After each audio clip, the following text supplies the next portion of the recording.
Assalamualaikum warahmatullahi wabarakatuh. Waalaikumsalam warahmatullahi wabarakatuh. Ya, sekarang tentang manajemen, ya, manajemen pembebasan jalan nafas dengan kontrol servikal. Jadi ini merupakan salah satu prosedur atau langkah-langkah dalam pembebasan jalan nafas, karena airway itu sangat penting. Ya. Dengan adanya sumbatan di airway, seseorang sulit untuk bernafas. Maka ini harus dibebaskan. Nah, bagaimana caranya membebaskannya? Kita lanjutkan. Pengolahan jalan nafas ini bisa diartikan juga tindakan yang dilakukan untuk membebaskan jalan nafas dengan memperhatikan kontrol. Dengan memperhatikan kontrol servikal. Tujuan membebaskan jalan nafas untuk menjamin jalan masuknya udara ke paru secara normal sehingga menjamin kecukupan oksigen dalam tubuh. Nah, kenapa kok harus memperhatikan kontrol servikal? Ingat, kemarin pernah saya bilang bahwa di tulang belakang ini ada thoracal cervical, ada cervical, thoracal, abdominal, sacrum, ya. Nah, itu membawai saraf dalam tubuh, ya. Itu bisa disebut dengan juga otak kedua, ya, setelah otak yang di atas. Nah, ketika misalkan ya ada patah tulang pada abdominal, ya, cerebral abdominal. Di situ terjadi patah tulang, maka saraf-saraf yang ada di bawahnya, misalkan di kaki, kencing, BAB dan lain sebagainya, ini rusak sehingga kamu mau kencing nggak bisa mengontrol, mau BAB nggak bisa mengontrol, ya kan? Terus kakinya lumpuh. Ya, saraf yang ada di bawahnya, di sampingnya dan di bawahnya. Lah kalau servikal di sampingnya dan di bawahnya, organ apa aja yang ada? Ada jantung, ada paru-paru. Dan kalau servikal itu mengalami kerusakan, maka saraf yang di bawahnya mati semua. Ginjal-ginjal, ya, ginjal-ginjal. Ada jantung, ada paru-paru, ada ginjal-ginjal. Ya, ada ginjal, ada jantung, ada liver, ya, ada paru-paru, semuanya itu. Makanya servikal itu sangat penting. Ya, tulang servikal. Hati-hati di situ ya. Dan mudah patah, mudah patah. Makanya kalau bercanda jangan main-main dengan tulang servikal. Ya. Kadang teman dari belakang, setelah itu lehernya diongkek. Nah, itu bahaya ya. Bisa meninggal. Pemeriksaan jalan nafas yang perlu kalian amati ada LLF, yaitu Look, Listen, Feel. Look ini kita lihat pergerakan nafas atau pengembangan dada, adanya retraksi sela iga, warna mukosa atau kulit, dan kesadaran. Listen dengan aliran udara pernapasan. Feel, rasakan adanya aliran udara pernapasan dengan menggunakan pipi penolong, ya. Jadi di feel ini kalian bisa merasakan, ya, hembusan nafasnya dengan pipi kamu atau dengan punggung tangan kamu. Ya. Kalau ingin sekaligus melakukannya, ya seperti gambar berikut ini ya. Jadi telinganya itu juga langsung mendengarkan hembusan nafas dari mulut, ya. Nah, hidungnya itu nanti juga merasakan hembusan nafas, ya. Jadi pipinya itu kan agak ditaruh di hidungnya, sehingga pergerakan nafasnya bisa dirasakan. Setelah itu matanya itu kamu lihat gambar itu, matanya itu melihat dada. Ya. Nah, matanya itu melihat dada. Sehingga pergerakan dadanya, ada tidaknya pergerakan tersebut langsung bisa terbaca. Gitu ya. Tindakan membuka jalan nafas dengan proteksi servikal itu ada beberapa cara ya. Chin lift manuver, tindakan mengangkat dagu. Jaw thrust manuver, tindakan mengangkat sudut rahang bawah. Head tilt manuver, tindakan menekan dahi. Tapi catatan, ingat pada pasien dengan dugaan cedera leher dan kepala, hanya dilakukan manuver jaw thrust dengan hati-hati dan mencegah gerakan leher. Tuh ya, hati-hati. Ini harus dilakukan oleh para ahlinya jika terdapat cedera leher.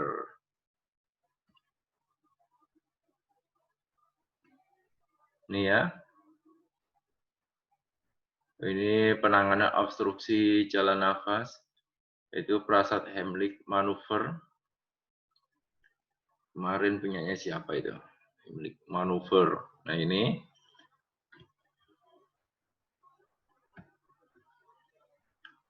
Jadi kalau ini cross finger ya, yang di bawah itu cross finger. Ada finger strap, ada cross finger. Finger shape, ada cross finger. Kalau cross finger itu disilang, jadi pada untuk tindakan untuk membuka ini dan nanti untuk menahan jatuhnya lidah.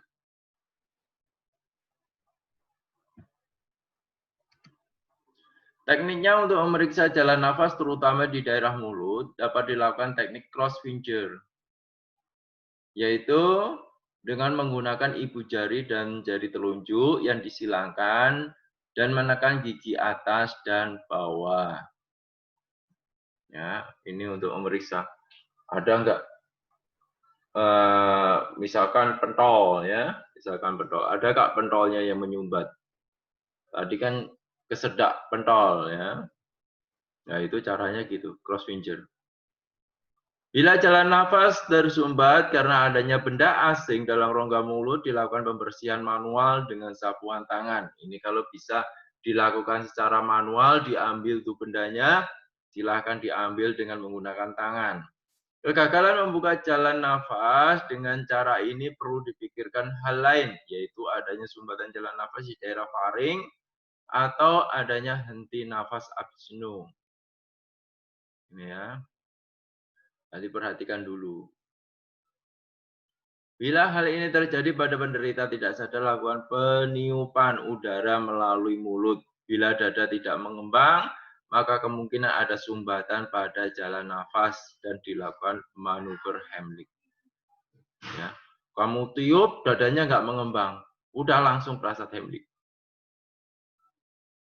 Nah, nanti bagaimana caranya Prasad Heimlich nanti ada. Ya.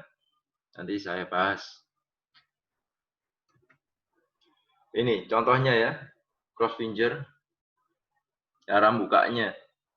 Jadi ibu jarinya itu, lihat ibu jarinya di gigi atas. Ya, jari telunjuknya berada di gigi bawah. Tanda-tanda adanya sumbatan ditandai adanya suara nafas tambahan. Ya, kalau kamu bisa mendengarkan snoring,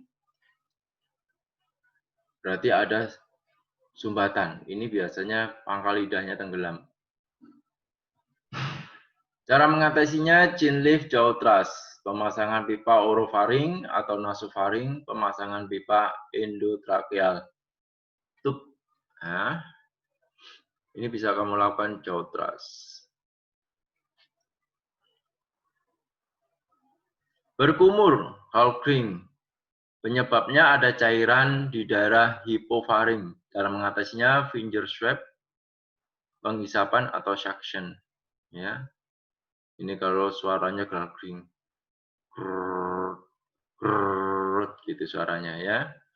Ini kamu bisa melakukan dengan finger swab, ya, atau penghisapan. Nanti dibersihkan tuh. Stridor atau clawing, ya, sumbatan di plica vocalis. Cara mengatasinya cricotirotomy atau tracheostomy, ini langsung dibedah, ya, dibedah dikasih lubang.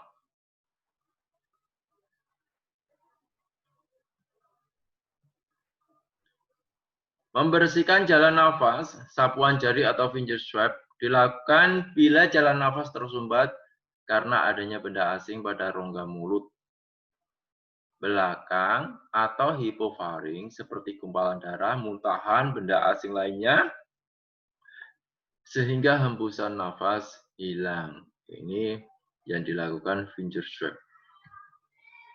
Cara melakukan finger swab, miringkan kepala pasien kecuali pada dugaan fraktur tulang leher. Kalau ada dugaan fraktur tulang leher nggak boleh, karena bahaya ya. Makanya dilihat ada jejak nggak di tulang lehernya itu. Kemudian buka mulut dengan cautras dan tekan dagu ke bawah bila otot rahang lemas atau manuver emergency. Gunakan dua jari, jari telunjuk dan jari tengah yang bersih atau dibungkus dengan sarung tangan atau kasa kain untuk membersihkan rongga mulut dengan gerakan menyapu. Jadi dibersihkan tuh ya. Ini contohnya. Ya, cara membersihkannya seperti itu. Kamu buka dulu menggunakan cross finger atau finger cross. Buka dulu. Nah, setelah itu kalau sudah terbuka, baru tangan satunya melakukan finger swab. Nah, itu finger swab. Ya, dibersihkan. Mengatasi sumbatan nafas parsial dapat digunakan teknik manual thrust. Manual thrust ini ada 3, yaitu abdominal thrust, chest thrust, back blow. Nah, ini untuk abdominal thrust, kamu lihat ya caranya. Tangan kanan itu menggenggam. Tangan kanan yang bersentuhan langsung dengan pasien itu menggenggam.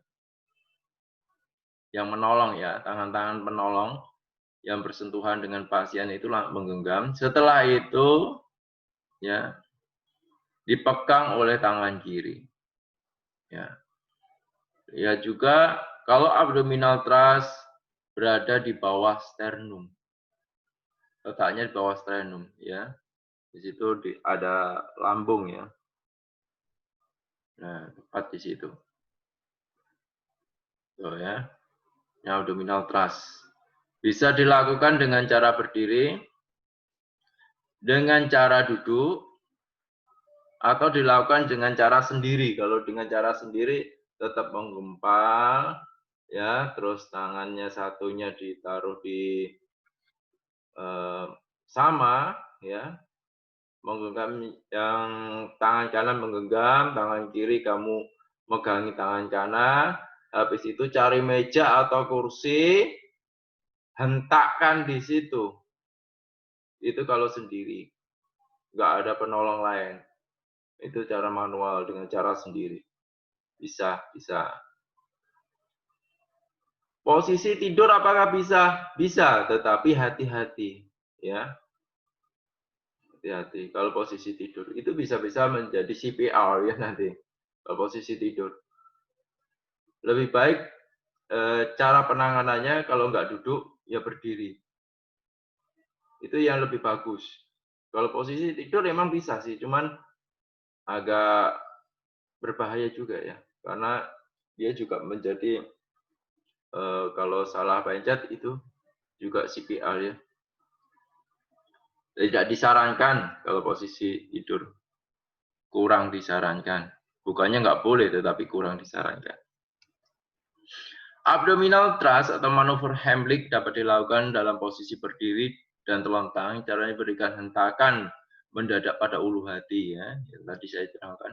Abdominal thrust manuver Heimlich pada posisi berdiri atau duduk. Caranya penolong harus berdiri di belakang korban, lingkari pinggang korban dengan kedua lengan penolong, kemudian kepalkan satu tangan dan letakkan sisi jempol tangan kepalan pada perut korban. Ya. Sedikit di atas pusar dan di bawah ujung tulang sternum. Pegang erat kepalan tangan, dengan tangan lainnya tekan kepalan tangan ke perut dengan hentakan yang cepat ke atas. Setiap hentakan harus terpisah dan gerakan yang jelasnya. Lah, hentakannya berapa kali? 5 ya. Dilakukan 5 kali hentakan. Ya. Kalau 1 kali sudah keluar itu benda asingnya, ya udah nggak usah ya. Kalau 5 kali belum keluar gimana, Pak? Nah, lakukan dengan cara yang lain, ya. Abdominal thrust nggak keluar, gunakan dengan chest thrust. Nggak keluar, back through. Ya. Nggak keluar lagi, yang 5 nggak keluar. 5 kali nggak keluar. Ya udah, ya, tracheostomy. Kasih lubang aja dengan alat-alat yang ada lah ya, seadanya di sekitar kalian. Kalau ada bolpen ya bolpen nggak apa, ya. Untuk melubangi itu nggak terlalu berbahaya ya, pokoknya pas. Yang penting apa sih? Yang penting adalah apa? Yang penting pasiennya apa? Bernafas. Iya. Yang penting pasiennya hidup atau maintaining life. Ya. Jadi masalah infeksi dan lain-lain abaikan dulu. Kalau kamu berada di hutan, misalkan di hutan ya, di hutan jauh misalkan dengan rumah sakit, ya, adanya alat-alat ya sekitar situ aja. Kamu sudah berusaha nyari bantuan, kan seharusnya kan sebelum dilakukan proses tersebut kan ada yang nelpon cari bantuan ambulannya.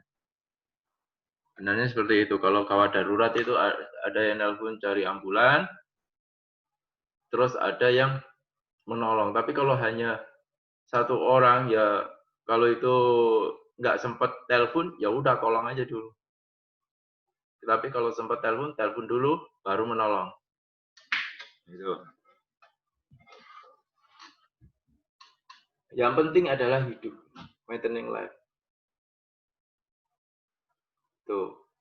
Jadi masalah misalkan adanya ini kotor, sudah saya bersihkan pakai baju saya misalkan, nggak ada api sih untuk manas-manasin bambunya, ada bambu kecil gitu, nggak ada lagi, hanya itu yang bisa melubangi tenggorokannya. Ya udah, pakai bambu kecil itu lancipin bambunya, bikin lancip ya, biar bisa menembus trakeanya.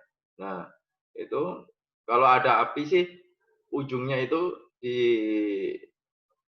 dipanas-panasin sedikit dengan api ya. Ini untuk mengurangi supaya tidak infeksi aja. Kalau nggak ada, ya udah dibersihkan pakai baju kamu atau lain. Jadi dibersihkan sampai terasa agak hangat gitu ya. Langsung dilubangkan ke trakenya ya. Itu tindakan untuk maintaining life. Jadi nggak usah mikir-mikir, ini bahaya, ini infeksi dan lain sebagainya. Nggak usah, yang penting maintaining life, hidup. Gitu ya. Terus juga abdominal thrust, manuver Heimlich pada posisi tergeletak, tidak sadar ini ya. Yang tadi saya ceritakan ya. Caranya korban harus dilengkapi pada posisi terlentang dengan muka ke atas, penolong berlutut di sisi paha korban.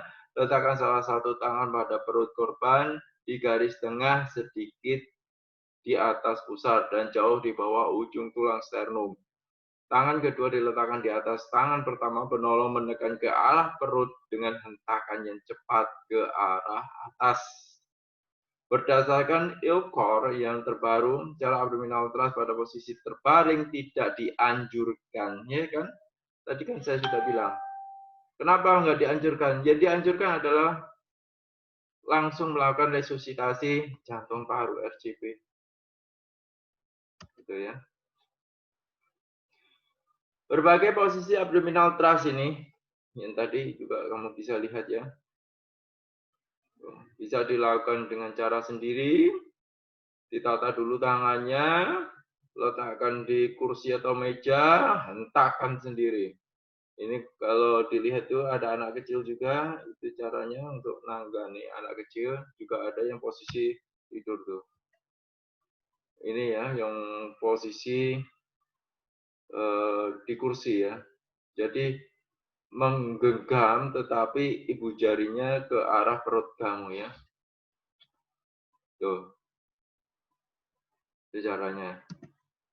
Nah, ini ada chest thrust. Chest thrust ini paling sering digunakan pada anak-anak ya. Dan ibu hamil. Karena kalau ibu hamil itu nggak bisa kamu menggunakan abdominal thrust ya. Nanti perutnya kamu sentak, bayinya brocol.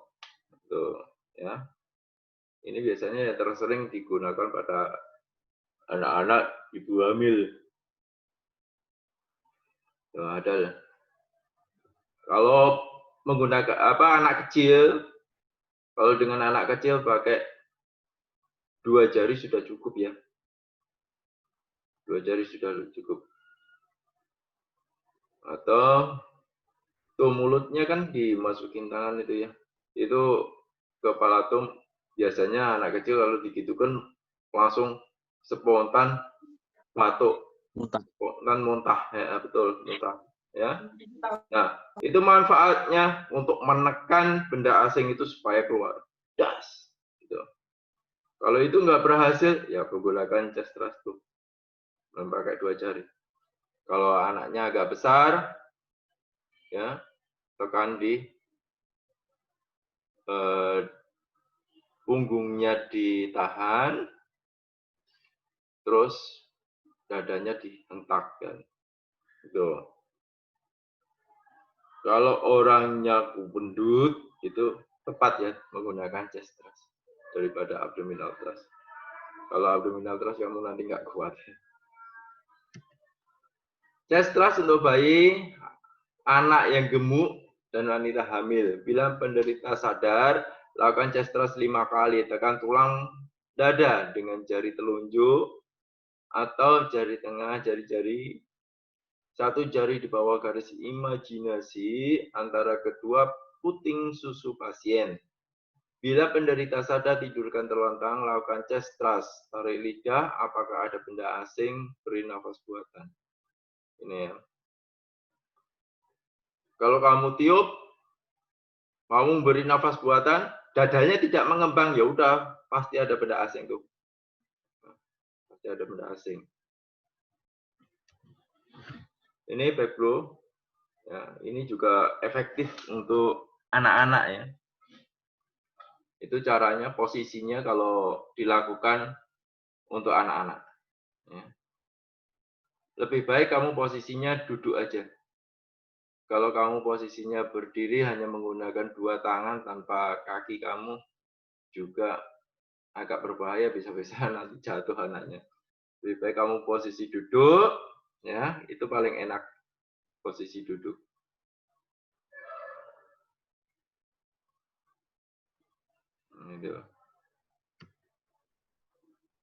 Ini masih bisa dengar ya? Suara saya. Bisa, Pak. Ya, saya kira jaringannya putus. Back blow untuk bayi, ya. Ini sangat bagus kalau untuk bayi, anak-anak. Ya. Apakah orang dewasa juga bisa, Pak? Bisa. Tapi biasanya lebih efektif untuk anak-anak dan bayi. Jika sumbatan tidak teratasi, maka penderita akan gelisah oleh karena hipoksia. Hipoksia berarti kekurangan O2 ya. Di dalam darahnya kekurangan O2. Nah, ini bahaya ya, bisa mengalami kematian jaringan kalau terus-menerus hipoksia. Karena sel kita butuh makan, sel kita butuh bernafas. Gerak dada dan perut paradoksal, sianosis ya, pasti ya kalau sudah hipoksia berat ya sianosis. Jadi biru-biru di ekstremitas terutama di kuku-kuku, mukosa. Kelelahan dan meninggal. Ini makanya kan harus tindakan cepat. Tuh. Itu tindakan tracheostomi untuk jalan nafasnya. Tindakan ini biasanya dilakukan di rumah sakit, tapi jika terjadi kegawat daruratan di tempat jauh dari rumah sakit, misal tengah hutan, sudah dilakukan berbagai cara, sumbatan tidak bisa keluar. Gunakan cara melubangi tenggorokan dengan alat seadanya. Tuh ya. Cuman itu yang gambar ini adalah dilakukan di rumah sakit ya.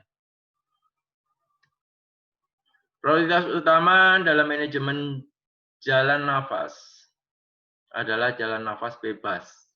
Itu prioritas kamu pertama.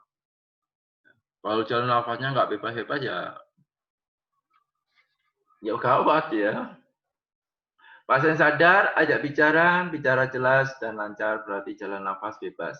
Beri oksigen bila ada 6 liter per menit. Ya, jaga tulang leher karena sangat rawan patah tulang leher itu.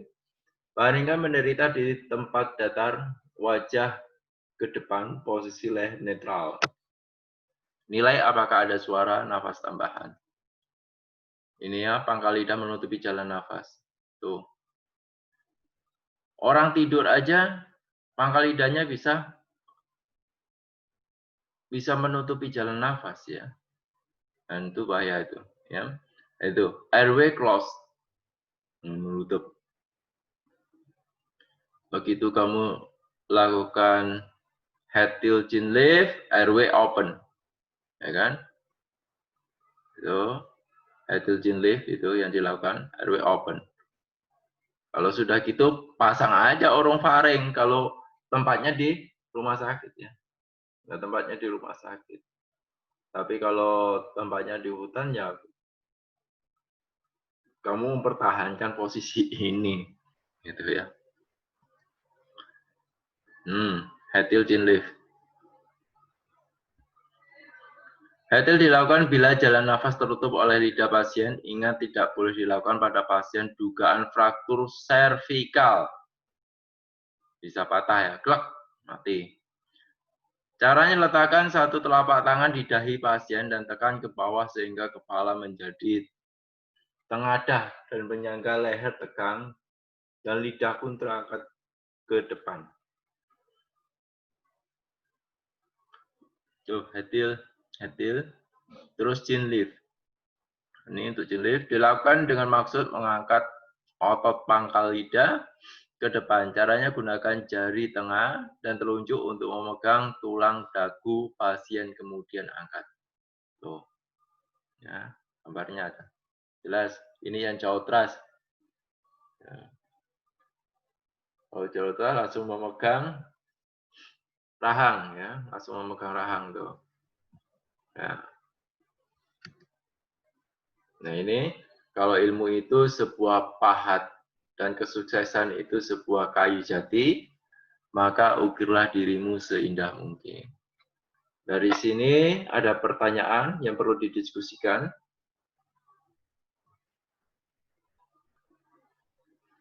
Ada? Halo?